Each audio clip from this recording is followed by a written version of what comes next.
हमने पढ़े थे सांख्यिकी के बारे में, है ना। आज हम पढ़ेंगे आंकड़ों की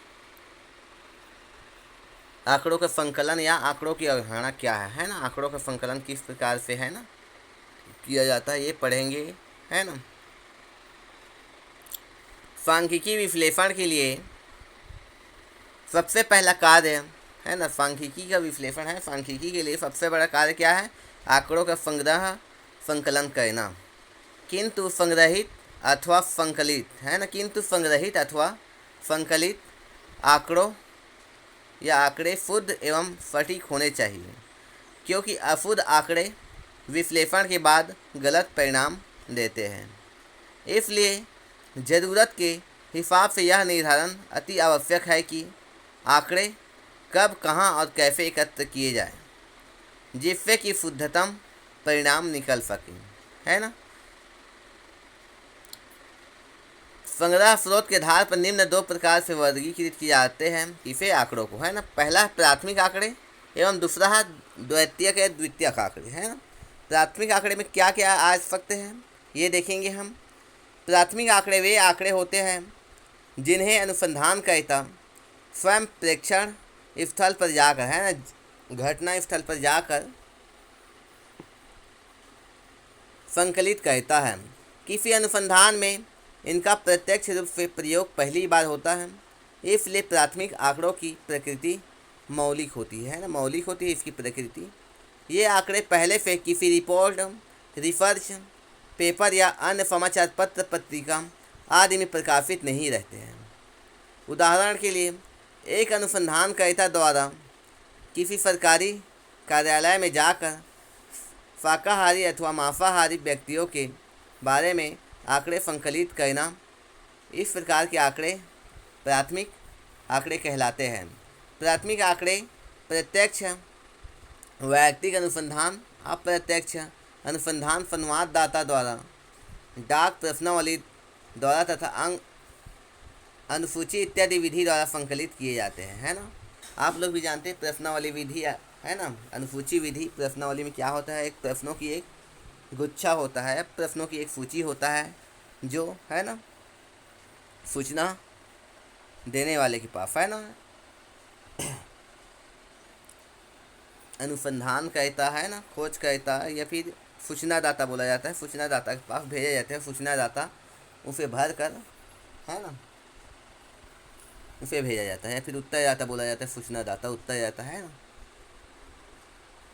द्वितीयक आंकड़े, है ना, द्वितीयक आंकड़े के अंतर्गत क्या क्या आ सकते हैं, है ना। द्वितीयक आंकड़े वे आंकड़े हैं जिन्हें अनुसंधान करता स्वयं एकत्र नहीं करता, बल्कि वह उन्हें अन्य स्रोतों से करता है ना। प्रकाशित अथवा लिखित पत्र, पत्रिका, समाचार पत्र, डायरी, सरकारी रिपोर्ट आदि किसी से भी इन्हें लिया जा सकता है। जैसे किसी प्रेक्षण में यदि हम जनगणना 2011 के आंकड़ों का प्रयोग करें तो वे द्वितीयक आंकड़े होंगे, है ना। आंकड़ों का सर्वेक्षण भी, है ना, दो बार उसमें वो कहते हैं प्रथम एवं द्वितीय विधि, है ना। प्रथम विधि के अंतर्गत क्या क्या आएंगे, है ना। इस विधि में जिस समूह का अध्ययन करना है उसके प्रत्येक अवयव को अध्ययन में शामिल किया जाता है तथा सभी अवयवों से कोई निष्कर्ष प्राप्त किया जाता है। भारत की जनगणना इसी पद्धति पर आधारित है, इस कारण इसे जनगणना पद्धति भी कहा जाता है। द्वितीय विधि, इस विधि से सांख्यिकी अध्ययन में समस्त अवयवों को शामिल न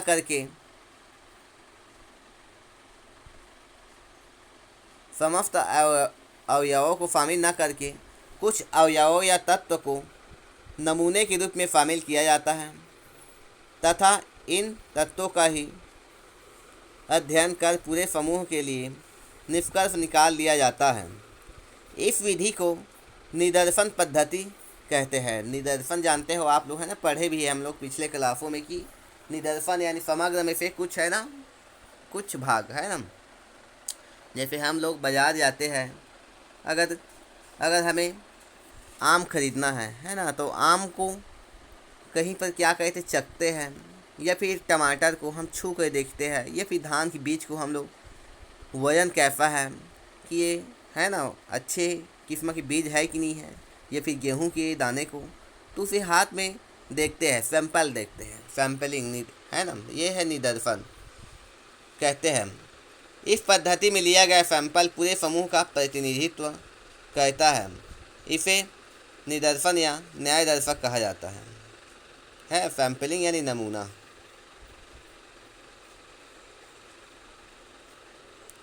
है ना, अब आगे देखते हैं हम आंकड़ों का संगठन किस प्रकार से होता है ना।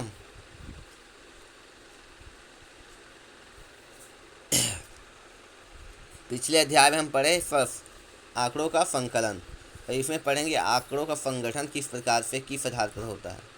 बारंबारिता है ना, बारंबारिता यानी बार बार, है ना, बारंबारिता यानी बार बार।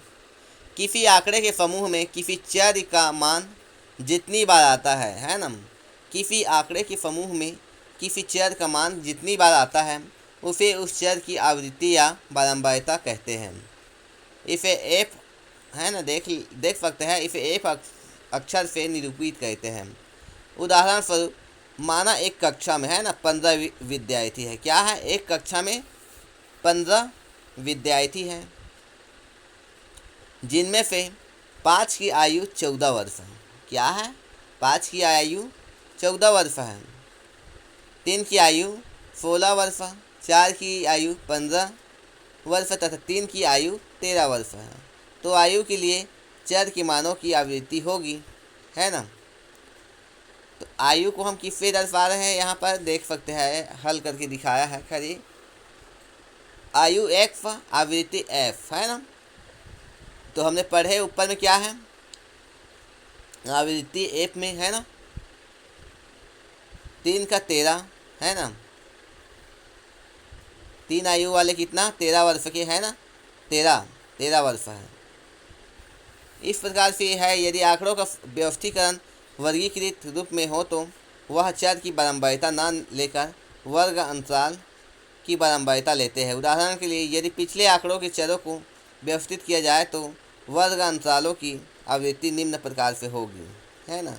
वर्ग अंतराल 10, 14, 15, 19 ऐसे करके, है ना। और आंकड़ों की प्रस्तुतिकरण किस प्रकार से होता है इसे भी हमने है ना देख लिए है।